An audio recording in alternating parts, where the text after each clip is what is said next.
How can I help you guys?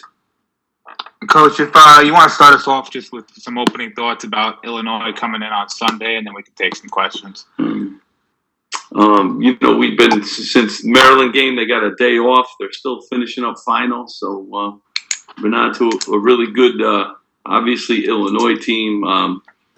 Some people had them picked as preseason number one. Really good players. Obviously, they're 23rd in the nation in points per game, which is unbelievable stat. They rebound as well as anybody. I think averaging 88.5 points a game.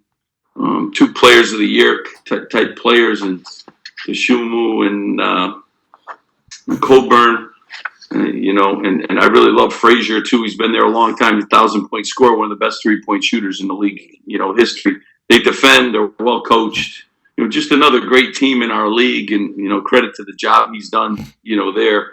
And they do a really good job developing guys. So obviously a real tough test here, and we have to be ready and well prepared. Thanks, Coach. We can start off with questions from Jerry, and if anybody else has one, just be sure to raise your hand. Steve, what do you think of Dosunmu? What makes him good, and how do you go about defending a guy like that? Yeah, he's a tough guy. They have, they're kind of unique. They got a great guard, and then they, have a great big guy. So, it's hard to take away everything. You got to do a really good job with Coburn around the basket, how you're going to give help, and then you got to do a great job. Io's gotten better too. He's as good a penetrator as there is in the country. He's got great size, 6'6", shooting the ball at a high level, gets to the free throw line, and is one of those guys. We had Corey Sanders here that just could drive it and make tough shots and tough plays. He's like a 6'6" version of that, and he's 30 points. He can get 30 on anybody. So we got to be on top of our game. We got a lot of defenders that we're going to have to throw at them, and same thing with our big guys up front. We got to give him a lot of different looks. Can't get comfortable. But those are really good players. They both put their name in last year. The draft, they could have gone. They decided to come back, and they're having great years. We'll go over to Bobby and then Brian Fontaine. Steve, how has Gio been after the game, and are you still able to go full go and practice with him? How's his health? We haven't had a full practice. We'll have one today. So he came back from the game. He got treatment. They had a day off. Obviously, yesterday we just did a lot of prep stuff. So today he'll play. He says he's feeling good. So hopefully he is, and we're going to start getting his pop back in his legs. So he starts jumping the way he used to. But I think he's headed in a good path. Steve, this is looking ahead a little bit, but after you come back from Ohio State on the 23rd, you guys have a bit of a 6-day break for the holidays. Is there anything? Do you have a plan for how you guys are going to approach that? Are you going to let guys go back home for a bit, or are they just staying bunkered down in Piscataway? Yeah, no, Christmas time is a special time for our guys. They want to have an opportunity to, go and be where they can, or people come and see them. So we're giving them days off so they can enjoy Christmas. They didn't want to play on Christmas, and I understand that. And they need a break. So we'll give them a break, and we'll figure out all the rest of the things that go into that. We can go to Richie and then Aaron. Coach, I'm sure you've watched plenty of tape on this Illinois team this year. It's pretty clear they have Kofi, who could drop 30 points the other day like he did against Minnesota, and they kind of surround him with very good shooters. How difficult does that make that? Yeah, they're good. They remind me of the Purdue teams, where they had, the big guys up front, and they have a lot of guys around them that can create space and shoot the basketball. And, Trent Frazier shooting the ball well, and Williams shooting the ball well. Miller is a freshman there that can, do a lot of things, scoring the ball wise too. So they have a lot of good players. That's why they're ranked where they are. And, whenever you have a big guy like that, and they all rebound too. So there's not a lot of weaknesses at all on this Illinois team. And you're going to have to play well. You're just going to have to play well. And you're going to have to play smart. You're going to have to stay out of foul trouble. This isn't a game where just one thing is going to be good enough. You have to do 5 things well. And that's why they're considered one of the best teams in the country. Coach, you've spoken over the years a lot about the rebuilding process, and just wanted to know about the maturity of this team, how that's helped on the court. You know, when you listen to Gio and Ron, you know, it seems like they have an urgency that comes naturally now, and how that's kind of helped the success and where the team's approaching the rest of the season.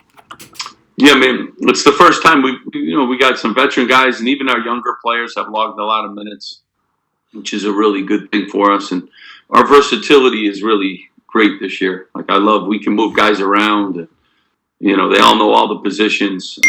You know, but players like, you know, Gio and Ron that have been here a long time while we've been trying to take those steps to be in one of the really good programs in the Big Ten. Those guys understand that the struggles and trying to embrace, you know, the opportunities that are in front of us. But we have a stretch here playing some unbelievable teams. They also know how hard this league is.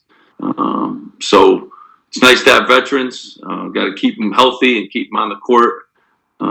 But we got to have different game plans for every game too. And those guys are able to make those adjustments from week to week. Hopefully that'll be a really good advantage for us, you know, moving forward. But veterans are always important, you know, to your success. We can go back to Jay. Steve, after the Maryland game, you mentioned player development. Obviously, that's been a big success of your staffs since you've been here. But player development's a two-way street too. How do you identify coachability in a player you're recruiting that you know they'll let you develop them? Yeah, I mean, Jerry, really important, and you're right. It is a two-way street. It's more on the player than anything, because they got to be willing to do the work. I mean, our guys come in all the time. You know, having the new facility's been like huge to us, but we do try to do a good job in the recruiting process. You know, trying to recruit kids that really like to be in the gym. And you know, Jacob Young has been in the gym a lot. Montez has been in the gym. Paul's in the gym. I think Caleb McConnell's in the gym as much as anybody. It's gotten better and better too. You know, I think Miles too has, you know, and they also spend a lot of time. Film is important too. So they've seen the benefits of film and spending time there too. So you try to recruit kids like that, you know, that are hungry, that want to get better. And that hopefully, you know, your staff and my staff does a great job of seeing kids. You got to kind of predict the future a little bit, you know, like with their bodies and with their games, and watch how coachable they are. Ask the right questions to their coach. You know, see them enough to kind of understand what makes them tick. But I think that all goes into it. But the players still have to do the work. And during COVID this year, it wasn't us. I mean, they were home. You know, you got to find guys that want to find a gym when you're not around them too. And I think this group has done that. And I think it shows in how they practice and how they've played better. Thanks. Thank you. Go to Bobby and then Jaden Daly. Steve, staying on recruiting, usually you're bringing guys to the rack and, you know, having visits throughout the season. How are you kind of compensating for the fact that you can't do that this year in recruiting? Yeah, I mean, just doing what we're doing now. You know, you just got to spend more time on the phone. I think what we do a good job is evaluating, and no one's been able to evaluate, you know, anybody. So, you know, you're watching highlight films, you're getting as much, and a lot of these kids aren't even playing this year too. So it's just very different, you know, and with the landscape of college changing now with the transfer rules and everything, it's, you know, just going to be different. And what makes it very difficult, I like to see guys, and my staff likes to see guys, you know, compete and play live. You don't get that same thing from film. You don't know who they're playing. You don't know how good the other teams are, but you know, just get them on the phone. You hope that they're watching our games and seeing us, and we play a fun style, and we get up and down the court, and you know, hopefully they do their homework too with us. But yeah, it's made it difficult. It certainly has, getting to know people and getting them here to see all the good things that Rutgers has with new facilities. The people around here has always been a huge selling point for me. All the people around our program, can't do that now. So just do the best you can, get them on the phone, and hopefully they're interested, and hopefully soon we'll have this vaccination and we can get back out to doing what we like to do, and that's evaluating guys. Steve, after how effective Miles and Cliff were together Monday night against Maryland, how much do you see the two of them possibly out there at the same time against Coburn? And what do you like about that matchup from your side? I mean, I just really like the fact that I have that available. I can change up lineups. I can do different things. I never had 2 7-footers, to play together. A lot of that has to do with foul trouble too. Illinois draws a ton of fouls, so we got to stay out of foul trouble. You could do that more, have that option more if both guys aren't in foul trouble. I like it. I mean, they both play hard. They're really good. They're unique. In this game, particularly, the way they rebound the basketball really scares me. I think they're plus 17 now on the glass, which is an unbelievable number, to have as a program. So play those 2 guys, our 2 best rebounders, could help us, negate that huge advantage that they've been having against everybody. Got time for 2 more for Coach. We'll take them from Brian Fonseca and then Richie to finish out. Yeah, Steve, just to follow up on what I asked earlier, you've mentioned the maturity of this team and how much you've trusted them earlier in the season. I guess when you do send them off home for a couple of days, give them some breaks, give them a break, what is your advice to them? Because I imagine you'll be a bit nervous given, obviously, the circumstances of this year. I mean, I'm nervous every day. We test every day. So, these kids have been great. I mean, we're one of the only programs in the country that has navigated COVID, without having any pauses or delays. So we've done a really good job. You can't keep them locked up. I mean, they're people. They're people. They want to see their friends. They want to see their family. They got to wear a mask. They got to keep doing that. We'll keep testing them. But, they've been here since June. So, it's not that easy. My daughter plays college, but she wants to come home. She's been away since June, and so I trust my players. I got to trust them on the court with the ball at the end of the game. You got to go make good decisions at home, but also know it's an invisible virus. So, it's always out there and it's always lurking. So trust your players.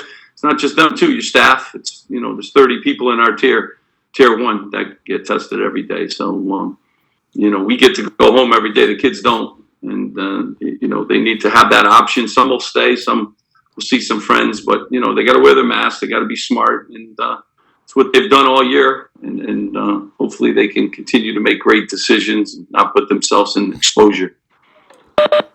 Coach, this one's a little bit kind of random, actually.